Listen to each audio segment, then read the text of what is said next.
Supposing we get the numbers that we need to be registered, essentially the government should be able to track everybody who is economically productive, right? Absolutely. Then the government collects the taxes. You already spoke about transparency. How do we improve? How do we engender transparency and openness in terms of both tax collection and the use of the revenue that the government receives? So one of the things I look at as independent expert on foreign debt and international financial obligations is what are the big pressure points that we are feeling across the world.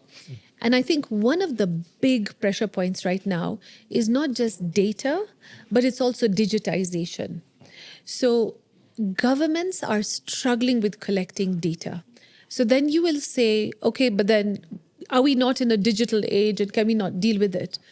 But if I look at countries across the world, we have 40% internet penetration on the continent and 40% electricity penetration on the African continent. In Asia, it is a little bit different, but you still have irregular supplies of infrastructure. If you go into parts of Latin America, because I've been looking at it as well, data is not always publicly available. Now, these are different examples in different parts of the world, but one of the things that I've been pushing for is what I call fiscal legitimacy, which includes transparency. And that was my report in March to the Human Rights Council.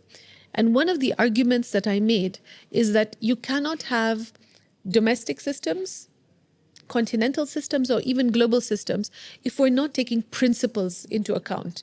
So we can leave a lot of the conversations to diplomacy and debates, which is absolutely fine. But diplomacy and debates should not be allowed to push away principles that keep citizens knowledgeable and aware, that they can see their governments are accountable and being responsible.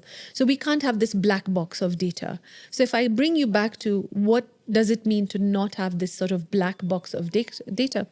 I mean, debt agreements are not public.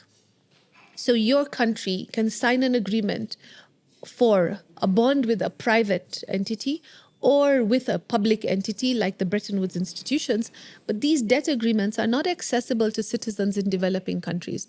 So if you tie now this whole tax conversation we've been having, which is also used to pay off debt, right? And then you move it to now we've taken on debt and we don't even know what we've signed up for, then why will the taxpayer want to pay you money when they don't know what you even took in the first place and how you intend to repay it? And this breaks in communication and information, which is where data sits, is probably the biggest impediment facing countries that are choosing not to give access to information, especially financial information, to their citizens.